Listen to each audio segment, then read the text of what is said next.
I have a bit more positivity stored up in my body around the album, having listened to it 3-4 more times since the initial drop. Specifically around a few of the tracks that I thought were a little too lengthy, more specifically Schizo. Schizo is a track with Young Thug where after listening to it a few more times, I still don't feel like it's justified at 6 minutes damn near. There's a beat switch that Travis goes into that's ultra fucking generic at one point that I just am not a fan of. If he would have cut that out and we could have diminished this track to around 4 minutes, that looped outro that gets slowed down, I think it's from Alchemist at the end of the track, is great. And I actually have a quotable from Travis Scott for once on this album. I'm in their ear, I'm enticing. Like, you can actually give that to me as a response if I ever troll y'all and say, what's Travis Scott's best bar? That's his best bar. Did he write it? I don't know. Do I care? No. I want to first give credit to Travis Scott because he actually showed up here. Whether or not I liked his rapping on every track or thought he had something to talk about is yet to be said. That's another conversation. But I do think that rap presence or song presence, he showed up here a lot more than I feel like he has on previous records. Rodeo, I felt like it was a very healthy mix of everything that he could use, like all of his resources. Astroworld seems to be the record where I feel like Travis got the most of his newest fans, because I really never thought that Astroworld was the best shit that he came out with. People credit that or regard that as like his best work, and I didn't realize how much more popular he had become in the space between Rodeo and Astroworld. I really did not know that. And the only reason I don't count Birds is because I feel like that album is easily like the shittiest quality of everything that Travis Scott has had to offer, from Al Pharaoh to Days Before Rodeo, Rodeo itself, Astroworld, and Utopia. Looking at all of those, out of all of those, that feels like the most filler of all of it. And it's just like an insult to me to stack it up against the other records when that one feels like it took the least amount of effort to me. While I don't think that Travis Scott is like the greatest artist of all time, I also don't think that he generally resorts to like the cheap platitudes of what mainstream hip-hop has to offer a lot, unless he's doing a feature. If you're gonna put Mafia in place of K-pop, just don't put either song on the album. What conversation are we having in reference to Higher Highs? Because my issue with Astroworld isn't that Astroworld isn't good, because it is. Astroworld is great. Everything else about Astroworld ends up being my favorite part than as opposed to Travis. Travis has had so many safety nets when it comes to making his records and his music that allows him to play background to everything around him. I don't love that lane for him, because when I really became like a Travis Scott enthusiast, it was Rodeo, and I felt like it was a healthy combination of everything. When I saw him take such a back seat to everybody that was on Astroworld, I kind of wish I heard more of Travis. I want more of Travis. And then when I did hear Travis in a solo capacity, it was songs like Astro Thunder, which progresses into nothing for like its entire duration. Travis Scott's my least favorite part of this. I could get somebody else doing this, or I could get, any of these other tracks where he has a feature here that make a far better or far bigger climactic event out of these songs than he would. So when I talk about Utopia, from the first track on, Travis is in your face consistently. Like, he is making sure that he is the narrator, he is the curator, he is the orchestrator, he the glue. And you know how I feel about Travis Scott rapping. I don't think he's a good rapper. So for him to go on these like long flows, sitting in these deep ass pockets, just rapping, not saying shit, and I'm still entertained. The presence that he has on this album is undeniable. I actually have a quotable from bro. That's a big step for me. I have not been able to get past Thank God's transition into the violin for the life of me. I stop at this transition and I'm like, fuck. I go back every 15 seconds. No, I gotta go back and hear that again. I gotta go back and hear that again. Still no pressure. Thank God This transition is heavenly. This is a divine transition. I haven't felt like that since Rodeo, where I felt like the production is breathing life into Travis. This nigga is dead on the table being operated on, and then this transition is what makes him sentient. Thank God I breathe, cause shit I speak is what they need. I tell no lies. Calls that don't like 12 except Tom Brady. Sound like Travis Scott is in a fucking Geometry Wars level. No, what's that game where you play as the little brick? You jumping on the little spikes to get through. Like, that's all I see in my mind right now. That's not even my favorite song. Now, My Eyes actually almost made me cry after I heard it transition a few more times. I'm not gonna lie to you. I don't know what it is about this transition, and it reminds me of a Blood Orange. If you transition some, he uses his voice on this track in such a dreamy, like, light pillow to the ear kind of way. That's just detail right there, bro. That's not carried by production. That's making sure that you accent it. Still gonna do this very vividly. He's doing it the right way. Bro is using artists that people are in love with as accents to this song, like people use candles as accents to their house, like people use decor as accents to a new home. Like, this is the type of orchestration and the type of curation that I need from people who are hailed as like some of the greatest visionaries. I need people like that to keep making music, the Tyler the Creators and the Kanyes and the Travis. Like, I need people to be able to do something like that and to realize when they should take a back seat versus when they should step up. I'm not saying he's got it perfect here, but he has a very good balance of I need to take a back seat. I don't need to have this person do an entire feature. This doesn't need to be predictable in a verse, hook, verse type of way. We need to make this like a ride. We need to make this an adventure. Like, I need that. I need him to stay in this bag. That's what makes this song great.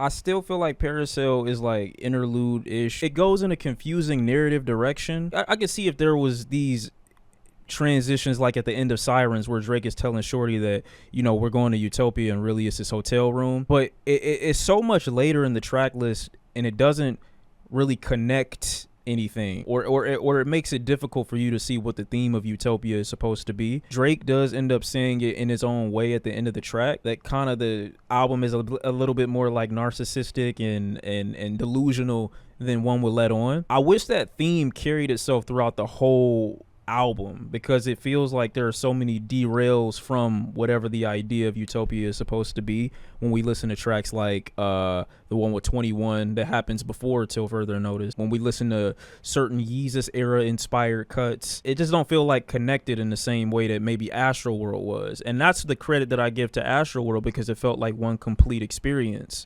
Whereas Utopia feels disjointed in many aspects because of how many different musical directions it tries to go in, and at the same time how it doesn't really seem to have a theme connecting all of it. I saw people also complaining about how this album doesn't have any hits, and I did like that it wasn't hook dependent, because that gave Travis the opportunity to really get in here and make complete songs with structures that can progress into like something else. That was one of my highlights about Peggy and Danny Brown's album earlier this year, is that or every song felt like its own adventure. None of it's formulaic, none of it's safe. Like, these are songs that still are gonna have that replay value. You gonna listen to Meltdown and tell me you're not gonna bump up? Some of y'all have to realize that Travis Scott isn't a singles artist. When y'all go see him live, he is trying to deliver you an experience with the album in mind. To me, this don't represent the best of what Travis is supposed to be when you take these from the album and be like, oh nah, we can't play and listen to this one or this one. Like, when you go to the live show,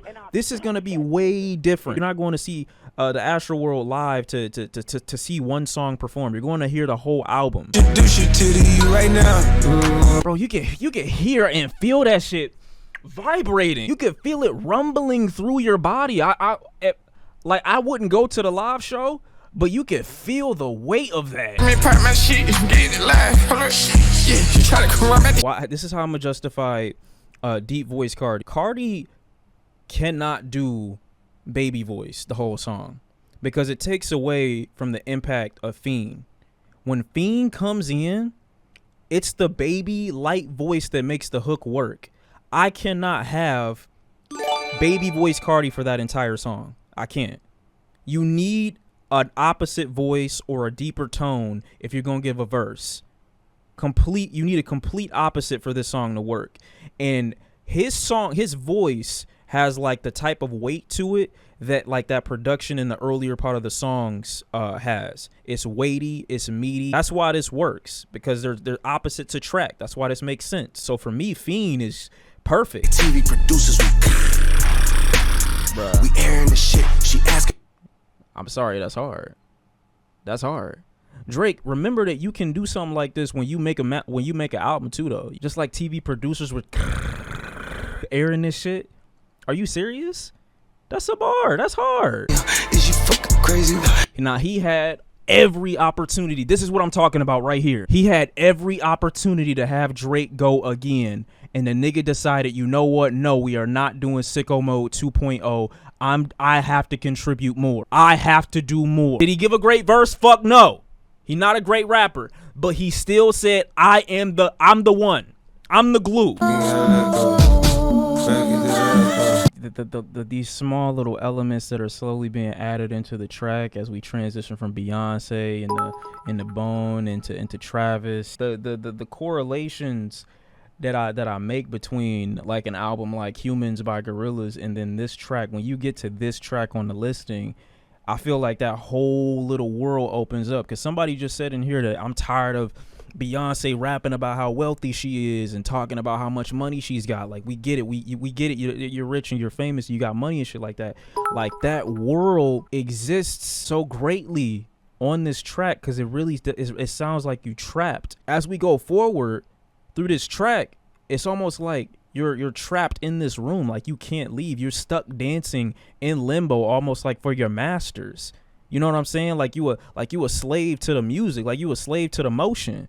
And that's what I was listening to when I heard Humans by Gorillaz. Like, they're trying to keep me here. They're trying to prevent me from going forward, bro. Like, what is it that they don't want me to see? I feel like a zombie. I'm not saying Humans is a great album. I'm not saying that. But the concept of what Humans was supposed to be as it relates to what I feel from this song, if I were to like get a music video from it, I do feel like there's like this disastrous dystopian world going on in the background, and then everybody's being forced to pretend like it's not there on this track. On that album, on Humans, it really does feel like there's something bigger than you watching you. And when I'm listening to Del Resto, I feel like that too. You got these mega music stars that are telling you basically like, just stick with the motion, keep dancing, and that's it. Like, I get these feelings when I'm listening to this track. You feel what I'm saying? So that's really why I like this a lot too, from like a thematic point of view, from like a conceptual point of view. But just speaking musically, I think it's beautiful. Beyonce sounds angelic. Bone comes in sounding angelic.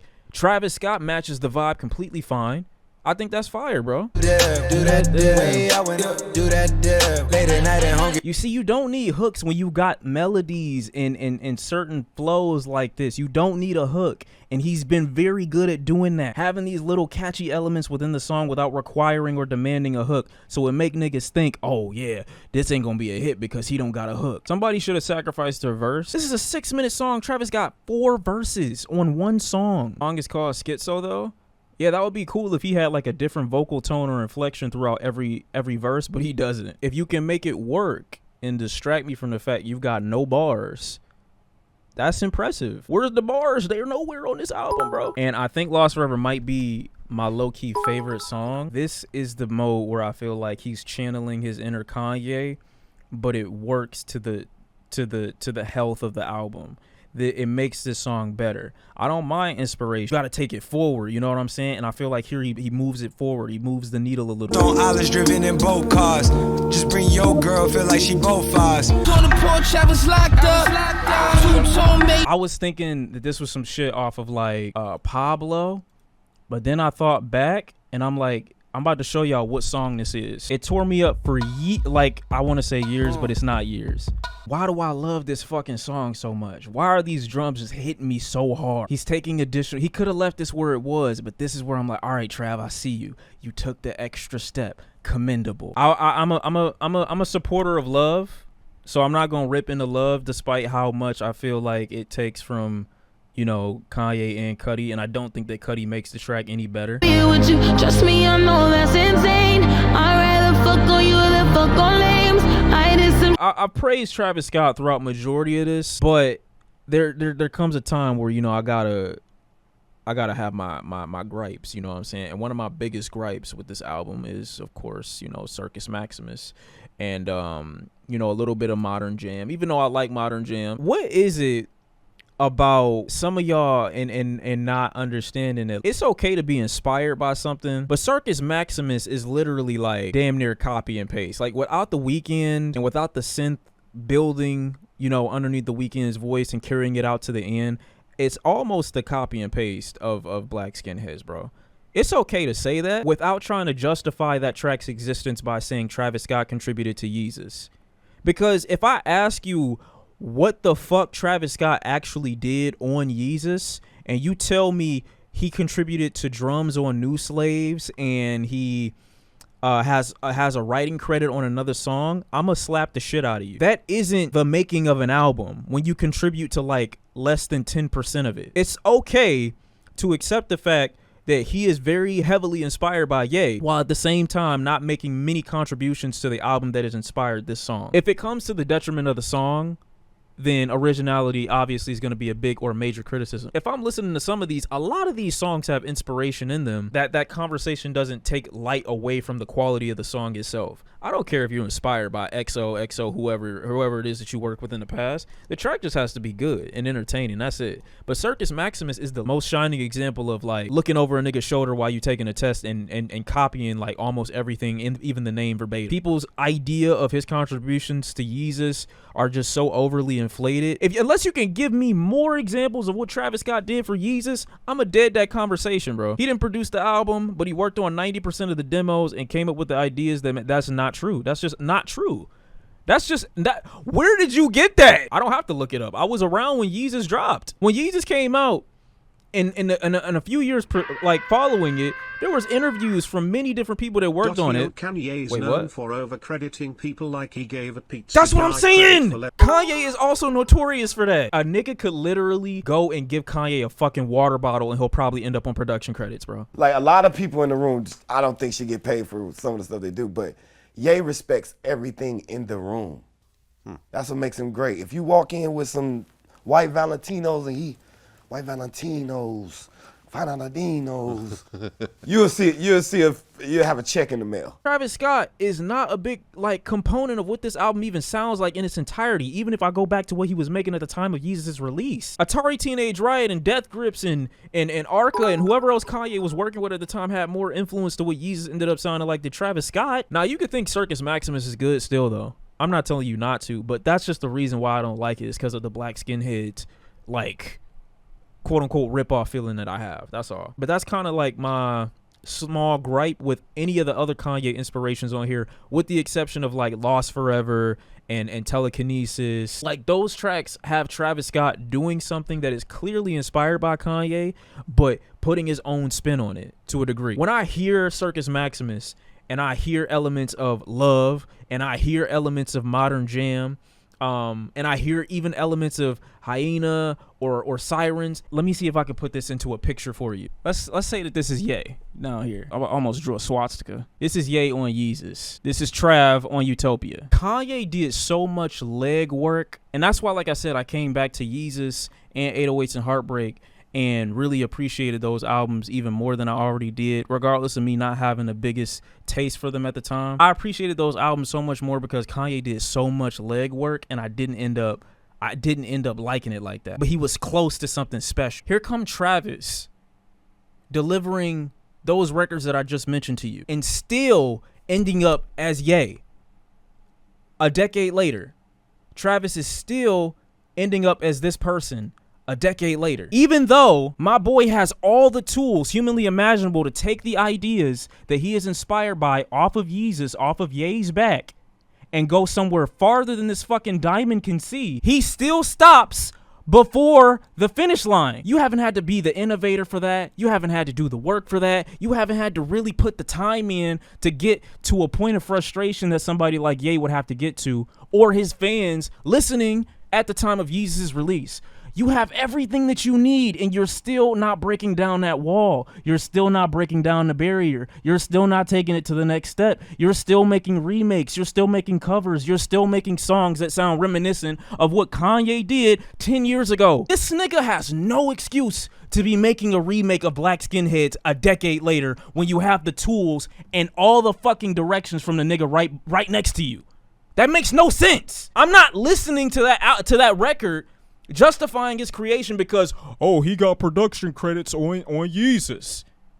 This nigga did all the work. When I look at things from that perspective, obviously those tracks are not redeemable, listenable, aren't something that I would want to really, you know what I'm saying, go with if we're talking about an album that's made in 2023 from Travis Scott, record that we've been waiting 5 years for. And I'm not saying Travis Scott isn't, because Travis Scott has some music.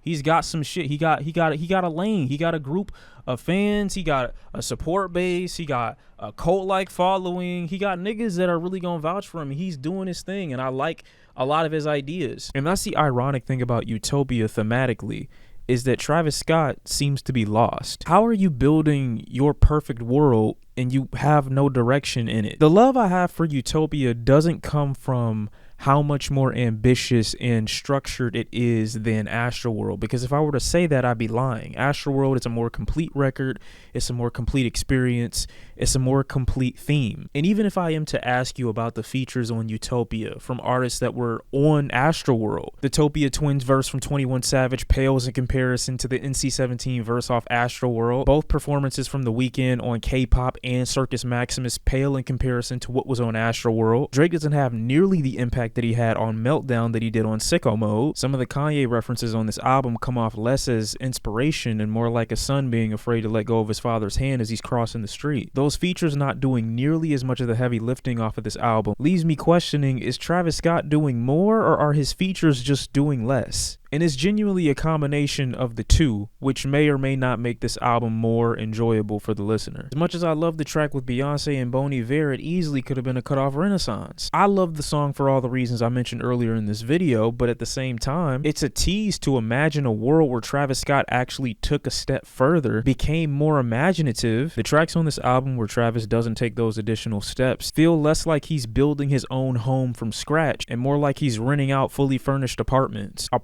with beds that someone else has already slept in, with clothes in the closet that other people have already worn, but he quote unquote makes it his own by changing the welcome mat. Like I really am still uncomfortable with the idea that Kanye basically passed the torch with some of these song ideas, and he saw Kanye walk 1,000 miles to hand him the torch, and then he walks an additional mile and calls it a day, when there's still so much distance that he could cover. But there's still so many great ideas here. We've already went over them. This is still a good album, though. I'm still going to get a lot of fun. I'm still going to have a lot of fun listening to it. My biggest compliment to Travis is just how much more involved it feels, or he feels, on this record as opposed to really anything else that he's dropped. Still do have an issue with, like, the Utopia theme not really being a theme, and other records that he's dropped before this having a better cohesive environment for his songs, but these are still strong. And no, I don't feel like Astroworld has higher highs than this, because I'm listening to much more of the songs off of this than I am off Astroworld, if I'm being honest. I'm coming to this Travis Scott album for Travis Scott, not for his features. You feel what I'm saying? I feel like that this time around. Last album, I couldn't say that. This time, I'm saying that.